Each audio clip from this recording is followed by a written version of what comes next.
Welcome to the South Ops Fire Weather Webcast for Wednesday, September 10th. I'm your host, Kristen Stewart. Deep troughing over California has allowed the marine layer to significantly deepen over coastal California. Low clouds have spread across many of the coastal plains and even out over many of the lower coastal slopes. Like yesterday, clouds are very disorganized over northern portions, while down south they are a bit more cohesive, at least the more inland you go. Mid-level clouds have also spread across a lot of the interior areas of central California, like they did yesterday, in association with a low-pressure system over the state. Today should be a partly to mostly cloudy day overall for many areas away from the deserts, as low pressure remains in control. The cloud cover is making it difficult to see the smoke plume coming off the Garnet Fire, but it is continuing to burn actively this morning. Cooler and more humid conditions should help with containment efforts this week. As we go through the late morning and into the afternoon, the increased solar heating will lead to increased instability that will help to kick off shower activity, mainly over the Sierra and adjacent foothills.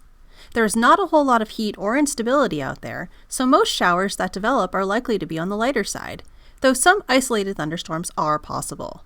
Even with lightning as a possibility, the higher humidity and dead fuel moistures will mitigate any significant fire ignition or spread issues. Activity will likely taper off this evening into tonight as daytime heating is lost. Then similar activity is likely again on Thursday. Models indicate the low-pressure area will linger on Friday, so similar is likely to occur on Friday as well. Dry weather will follow by Saturday once the trough departs. Precipitation will be mostly light across our Sierra region, as the focus of this precipitation event will be focused across Northern California. Most precipitation that occurs will remain north of Yosemite, with rainfall totals up to a quarter inch in most areas. Some isolated locations may receive up to a half inch with any heavier shower activity. With the Pacific trough continuing to linger overhead, temperatures will cool another 3 to 6 degrees across the region today. Highs will fall at least 5 to 10 degrees below seasonal normals, with mid-70s to low 80s common across the valleys and inland coastal plains. Highs across the low desert will drop back into the 90s. Temperatures will stay mostly steady into Thursday as the trough continues to linger. Increased humidity will accompany these cooler temperatures for most areas, though the deserts and higher Southern California peaks will remain much drier with minimums in the teens common. A deeper marine layer will also remain prevalent, with continued widespread low clouds expanding over the lower coastal slopes with slow clearing. Breezy west to northwest flow will also accompany the cooler and more humid weather through Thursday, especially across the wind-prone mountains and deserts, as well as the central coast. Widespread gusts of 30 to 50 miles an hour will be common over these areas during the afternoon and evening hours.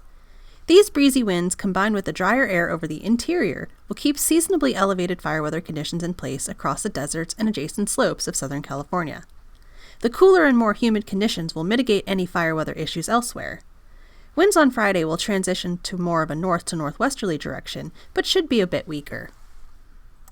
Temperatures and humidity will rebound a little Friday and Saturday as the deep trough departs to the east, though another weak Pacific trough will be on its heels, moving through on Sunday and Monday, that will keep conditions moderated into early next week.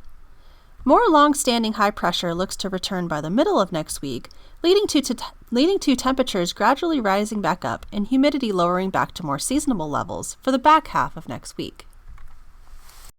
Large-scale cooling and increased humidity through late this week will significantly lower fire danger indices and bring the large fire threat to much lower levels than what has been seen recently. These improving conditions should help containment efforts on existing large fires and reduce initial attack activity. Breezy and dry conditions will keep seasonably elevated fire weather conditions in place across the deserts and adjacent slopes of Southern California through late this week, but no major issues are expected as fire danger indices have declined. More long-standing high pressure is expected by the middle of next week, with gradual warming and drying expected. This will bring back a slow increase in fire potential, but it will take some time for fire danger indices to rise back up to more concerning levels. And that's all I have for today. Thanks for tuning in. Our next webcast will be on Thursday, September 11th. Have a fantastic day.